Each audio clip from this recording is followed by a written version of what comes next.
मैं सिर्फ यही सोच रहा था कि क्या जवाब दूँगा रमा को कि मैं 1 हफ़्ते कहाँ था और यदि कोई ज़रूरी काम पर भी गया था तो मैंने उसे कॉल करके क्यों नहीं बताया कि मैं 1 हफ़्ते बाद आऊँगा? मेरा मोबाइल क्यों बंद था? ऐसे कई सवाल उस एक शब्द के साथ मेरे अंतर्मन को छल्ली कर रहे थे। रमा से मेरी एंगेजमेंट मेरे बिज़नेस टूर के पहले ही हुई थी। वो सब मामलों में मेरे लिए ठीक थी। वह एक अच्छे ख़ानदान से थी, मुझसे प्यार करती थी और हम दोनों एक-दूसरे को बचपन से जानते भी थे और सबसे ख़ास बात ये कि रमा के पिता का मेरे बिज़नेस में सपोर्ट होना और यदि रमा के पिता का सपोर्ट हमें हमेशा के लिए चाहिए था, तो उसके लिए मुझे रमा से शादी कर लेनी चाहिए थी। मेरे और रमा दोनों के घर वाले इस रिश्ते से बहुत खुश थे। सभी बेसब्री से उस दिन की राह देख रहे थे, जिस दिन रमा लाल जोड़े में सज-संवर कर मेरी ज़िंदगी और मेरे घर में आने वाली थी। अपनों के लिए सबसे अच्छे उपहार पहले-पहल तो मुझे भी कोई ऐतराज़ नहीं हुआ। शुरू-शुरू में तो मैं भी यह मानता था कि रमा मेरे लिए एक परफेक्ट वाइफ़ साबित होगी, लेकिन एंगेजमेंट के बाद मैं जैसे बदल गया। मुझे रमा में कई कमियाँ नज़र आने लगीं। मैं उसकी छोटी से छोटी ख़ामियों को लेकर दिल ही दिल यही सोचता कि यदि ऐसा ही इसने आगे भी किया तो मैं कैसे इसके साथ अपनी पूरी ज़िंदगी बिता पाऊँगा। और जैसे-जैसे दिन बीतते गए, ये ख़यालात मुझ पर हावी होता गया और इसी बीच मुझे 1 हफ़्ते के बिज़नेस टूर के लिए जयपुर जाना पड़ा।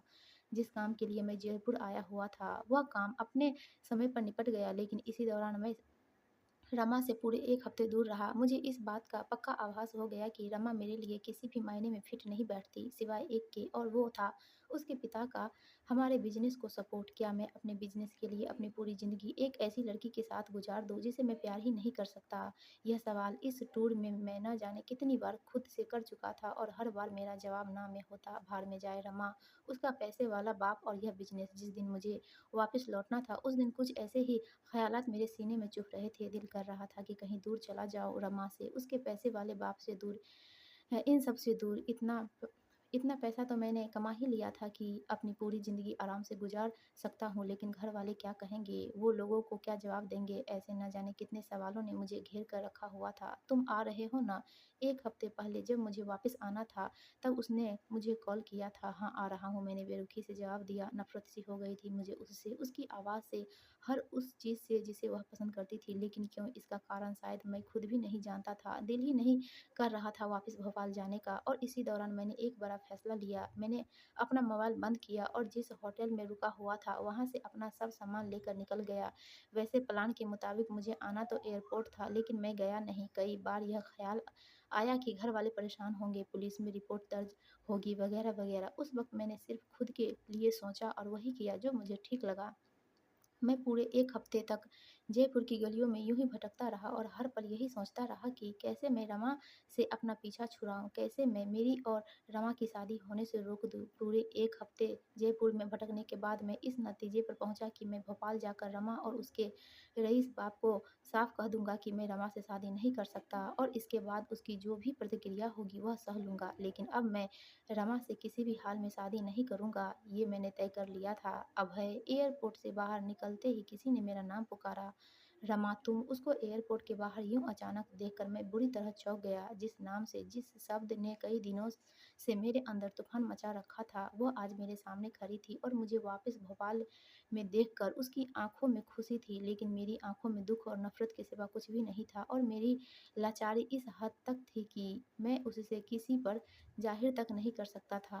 मुझे एयरपोर्ट के बाहर देखते ही वह दौड़कर मुझसे लिपट गई। "कहाँ थे इतने दिन?" वो ज़ोर से लिपटकर मुझसे पूछी। उसकी आँखों में मेरे लिए फ़िक्र और प्यार दोनों था, लेकिन मेरी आँखों में उसके लिए सिर्फ़ नफ़रत थी। गुस्सा तो उस पर बहुत आया, लेकिन मैंने अपने गुस्सा का गला घोंटकर उसे शांतिपूर्वक खुद से अलग किया। "तुम्हें कैसे मालूम हुआ कि मैं आज अभी आने वाला हूँ?" "मैंने तो किसी को खबर तक नहीं दी। वो मैं अपने एक दोस्त को छोड़ने आई थी और यहाँ तुम्हें देख लिया।" वापस मुझे लिपटकर वह बोली, "लेकिन तुम थे कहाँ इतने दिन?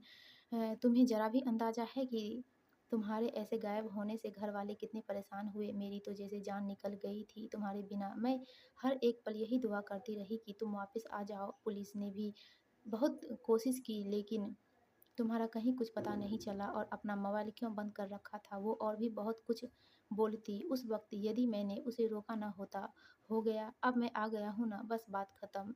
मेरे बात करने के लहजे से वो थोड़ा हैरान हुई और मेरी तरफ देखकर बोली, प्रॉब्लम तो तू ही है, तू चली जाए तो सारी प्रॉब्लम के आगे दी एंड का बोर्ड लग जाएगा। दिल किया कि गला फाड़ कर उसे सब बोल दूं, लेकिन मैं बोल नहीं पाया क्योंकि उसके रईस बाप का मुझे सपोर्ट जो चाहिए था। कोई प्रॉब्लम नहीं, सब ठीक है, फिर घर चलो जल्दी से, सब बहुत खुश होंगे तुम्हें देखकर। वह एक बार फिर खुशी से चहकी, तुम्हारा कार कहाँ है? मैं और मेरी फ्रेंड टैक्सी में ही यहाँ तक आए हैं। मैंने अपनी फ्रेंड को कहा भी कि मैं उसे अपनी कार में छोड़ दूंगी, लेकिन वह थोड़े पुराने किस्म की मानसिकता वाली है। कहती है कि उसे मेरी तरह बड़ी बड़ी गाड़ियों में बैठने का शौक नहीं है और यदि मुझे उसके साथ एयरपोर्ट तक आना है तो उसके साथ टैक्सी में आना पड़ेगा। वैसे अच्छा हुआ जो मैंने उसकी बात मान ली, तुम भी तो आ गए। मैं बता नहीं सकती कि मैं कितना ज़्यादा खुश हूँ तुम्हें वापस देखकर। एक बार फिर मन में आया कि यह सब उसे बोल दूँ, लेकिन जुबान ने इस बार भी साथ नहीं दिया। मैंने अपना मोबाइल ऑन किया और ऑफिस पर एक मैसेज छोड़ दिया कि मैं वापस आ गया हूँ, और फिर मैंने अपना मोबाइल वापस बंद कर दिया। मैं जान गया था कि अब सबका क्या रिएक्शन होने वाला था। सभी तरह तरह के सवाल पूछकर दिमाग की दही कर देते, इसलिए मैंने फ़ोन बंद कर दिया। मैंने एक टैक्सी वाले को बुलाया और उसे भोपाल के बाहर बने अपने फार्म हाउस का पता देकर रमा के साथ टैक्सी में बैठ गया। घर क्यों नहीं चलते? कितना इंतज़ार कर रहे होंगे सब तुम्हारा। एक बार फिर वही आवाज़ मेरे कानों में पड़ी जिसे मैं सुनना पसंद नहीं करता था। मैं कुछ समय अकेले बिताना चाहता हूँ। अब है, आखिर बात क्या है? तुम इतने मुरझाए हुए क्यों हो? मैंने कहा ना कोई बात नहीं है। अब की बार मैंने थोड़ा गुस्से में बोला, जिससे रमा चुप हो गई और खिड़की के बाहर देखने लगी। इसके बाद पूरे रास्ते रमा कुछ नहीं बोली, वो खामोश ही रही। मैंने एक दो बार उससे अपने दिल की बात कहनी भी चाही, पर उसकी बेरुखी देख मैंने अपना मन बदल लिया और सोचा कि फार्म हाउस में ही सीधे कह दूंगा, वरना अभी यदि यही मेरे मन की बात सुन यदि वो रोने लगी तो, हल्ला करने लगी तो इसे कौन संभालेगा? इसे छूना तक पसंद नहीं है अब मुझे। यह फार्म हाउस मुझे भूतिया लगता है। टैक्सी से उतरते ही वह बोली, और एक बार फिर मैं गुस्से से भर गया और एक बार फिर सोचने लगा कि जिसके साथ मैं एक पल शांति से नहीं बिता सकता, उसके साथ मैं अपनी पूरी ज़िंदगी क्या खाक बिताऊंगा। टैक्सी वाले को पैसे देकर मैं फार्म हाउस के गेट की तरफ बढ़ा। रमा ने फिर वही बात दोहराई कि उसे यह फार्म हाउस भूतिया लगता है। रमा बस भी करो अब, मैंने तेज आवाज़ में कहा, और मेरे कड़े बर्ताव से वो एक बार फिर चुप हो गई और चुपचाप मेरे साथ फार्म हाउस के अंदर आ गई। फार्म हाउस के अंदर आने के बाद मैं एक कुर्सी पर बैठा, पर रमा वहीं मुझसे थोड़ी दूर में खड़ी रही। वो अब शायद मुझसे नाराज़ हो चली थी, और यदि मेरा बस चलता तो वो सारी उम्र मुझसे नाराज़ ही रहे। वैसे भी उससे बात कौन करना चाहता है? मैं तो बिल्कुल भी नहीं, पर फिर भी बात तो करनी ही थी। उसे ये तो बताना ही था कि भाड़ में जाए वो और उसका रईस बाप। अभय को उससे कोई मतलब नहीं, इसलिए एक आखिरी बार बात तो करनी ही थी उससे। इसलिए अपने शरीर की पूरी हिम्मत जुटाकर मैंने उससे फाइनली वह कहने का निर्णय लिया जो मुझे बहुत पहले कह देना चाहिए था। रमा, धीमे स्वर में सिगरेट जलाते हुए मैंने उसका नाम पुकारा। बोलो। वो भी धीमे स्वर में बोली। मैंने रमा को सब सच बताने का ठान लिया था। यही सही मौका था जब मैं उसे सब बता देता कि मैं उससे न तो प्यार करता हूँ और न ही शादी कर सकता हूँ। मैं उसे अपने एक हफ्ते तक गुमनामी में रहने का कारण बताना चाहता था, बिना इसकी परवाह किए कि उसकी क्या प्रतिक्रिया होगी, बिना इसकी परवाह किए कि यह सब जानने के बाद रमा का अमीर बाप मुझे और मेरे बिजनेस का क्या हाल करेगा। बेशक वो मुझे कंगाल कर देगा, लेकिन फिर भी मैंने सच बताने का निर्णय लिया। अभय, मेरे कंधे को हिलाते हुए वो बोली, तुम कुछ कहने वाले थे? बात यह है कि, इतना कहकर मैं थोड़ी देर के लिए रुका और फिर खुद को मजबूत करके एक सांस में बोला, रमा, मैं नहीं जानता कि तुम्हें सुनकर कैसा लगेगा, और ना ही मुझे इसकी कोई परवाह है कि तुम पर क्या बीतेगी, पर सच तो ये है कि मैंने तुमसे कभी प्यार नहीं किया और न ही मैं तुमसे शादी करूंगा। मैं एक हफ्ते देरी से भोपाल इसलिए आया, कुछ देर पहले तुमने मुझसे पूछा था कि मेरा चेहरा मुरझाया हुआ क्यों है, मैं इतना उदास क्यों हूँ।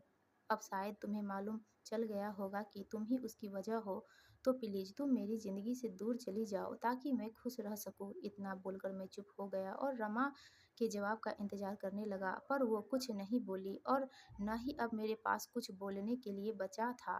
हम दोनों के बीच खामोशी छाई हुई थी। अभय। तभी फार्म हाउस के बाहर से किसी ने मेरा नाम पुकारा। मैं अब भी रमा के जवाब का इंतजार कर रहा था। मैंने सोचा था कि उसकी आंखों में आंसू होंगे, उसका चेहरा गुस्से से लाल होगा और वो हजारों गालियां देगी कि मैंने उसका इस्तेमाल किया, लेकिन ऐसा कुछ भी नहीं हुआ, बिल्कुल भी नहीं। वो पहले की तरह ही शांत खड़ी मुझे निहार रही थी। इतने में किसी ने फिर से मेरा नाम पुकारा। मैं बाहर देखकर आता हूँ। रमा को इतना बोलकर मैं बाहर जाने लगा। इस दौरान रमा वहाँ एक सोफे पर शांत बैठ गई। सॉरी रमा, पर सच यही है। बाहर जाते हुए पलटकर मैं रमा से बोला, अभय कहाँ था इतने दिन? मुझे कुछ बताना है तुझे। रमा का भाई फार्म हाउस के बाहर था। मुझे भी कुछ बताना है तुझे, पर तुझे कैसे पता चला कि मैं यहाँ हूँ? ऑफिस में तूने मैसेज छोड़ा था, वहीं से। तू कुछ बताने वाला। मुझे बीच में ही रोक कर रमा का भाई मुझसे लिपट गया और रोते हुए बोला, अभय रमा अब इस दुनिया में नहीं रही। क्या बोल रहा है? तुरंत उसे दूर करते हुए मैं बोला, जब तूने ऑफिस में अपना मैसेज छोड़ा कि तू वापस आ गया है, तो मैं तुरंत यहाँ तो तुझे बताने आ गया। रमा का एक्सीडेंट हुआ था एयरपोर्ट से कुछ दूर 1 हफ्ते पहले। ठीक उसी दिन जिस दिन तू जयपुर से वापस आने वाला था, वो तुझे एयरपोर्ट लेने जा रही थी। उसकी कोई फ्रेंड भी साथ में थी, जिसे रमा एयरपोर्ट छोड़ने जा रही थी। इतना बोलते हुए रमा का भाई फिर मुझसे लिपट गया। पागल है तू, दिमाग खराब मत कर।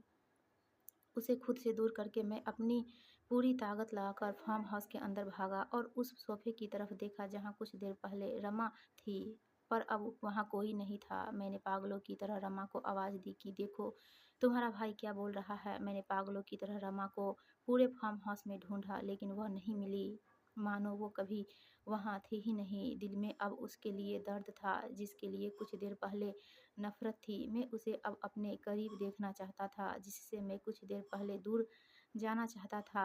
पूरे फार्म हाउस में पागलों की तरह ढूंढने के बाद भी जब वह नहीं मिली, तो मैं वापस उस सोफे के पास पहुंचा जहां मैंने आखिरी बार उसे देखा था। फिर मेरी नज़र सामने उस दीवार पर पड़ी जहां कुछ लिखा हुआ था। पहले तो मैंने ध्यान नहीं दिया, पर फिर जब मैंने दीवार में लिखे उन शब्दों को पढ़ा, तो तेरी उस हाँ में भी मैं खुश थी और तेरी इस ना में भी मैं खुश हूँ। जब ज़िंदगी थी तब भी तुझसे मोहब्बत थी, और आज मरने के बाद भी तुझसे मोहब्बत है। दिल में, दिमाग में, पूरे जहान में एक बार फिर वही नाम था जो पिछले कई दिनों से मेरे अंदर घूम रहा था। फ़र्क इतना सा था कि पहले मुझे उस नाम से नफ़रत थी और आज एक पल में उसके लिए दुनिया भर का प्यार उमड़ आया था।